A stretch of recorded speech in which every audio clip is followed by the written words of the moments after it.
Good morning, children. Welcome to the science class. So let us continue with the explanation of lesson 10. We need water. So this last topic of this chapter, the water cycle was left. So let us learn about what is water cycle. So children, you already know what is evaporation. When the water is heated, it changes into steam or water vapor. This is evaporation. And when this water vapor changes into water again on cooling, it is called condensation.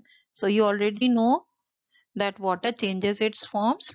How does it change its form in nature? That we will see now and learn about what is water cycle.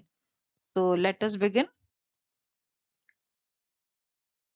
During the day, the sun heats up water in the rivers, lakes, ponds, and seas.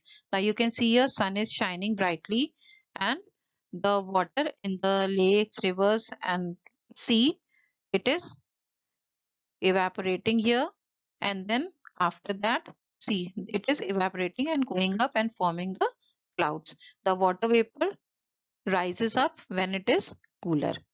The water vapor cools on going up and changes into tiny droplets of water. These droplets join together to form clouds. When clouds become heavy with water, it falls down on earth as rain. Rainwater then fills up the water bodies. Water bodies means river, ocean, lakes, all these are water bodies. Again, this water on heating changes into vapor and rises up.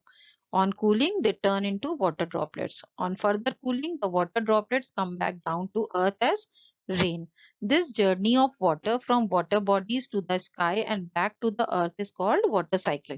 So you can see the water going up again comes back down in the form of rain. So this is the cycle which goes on in the nature, and the water like that we get the fresh water all the time.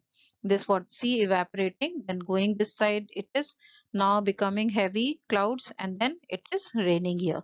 Then again that rainwater is falling down on the earth and going again to the water bodies or rivers, lakes, and oceans. So this is the process of water cycle. See, steam is going up and it is getting cooler, it changing into water, then water droplets become heavy and they come down as rain. So this cycle goes on in the nature all the time.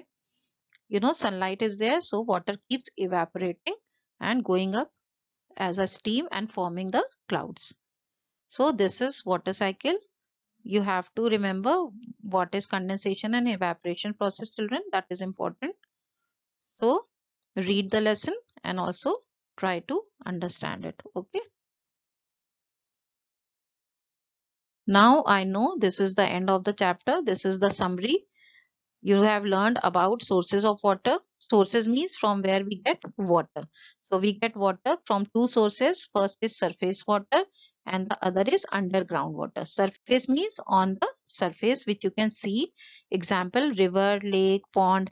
All these are water bodies which are found on the surface of the earth. So these are surface water. And then underground water which is under the ground, that is well, tube well, and hand pump.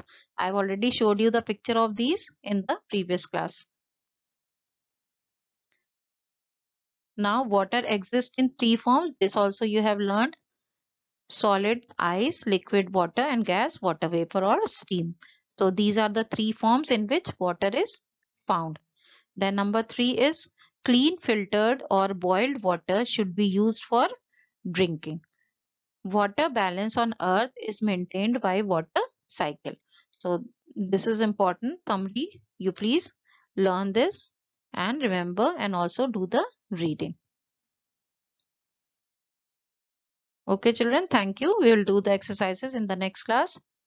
Have a nice day.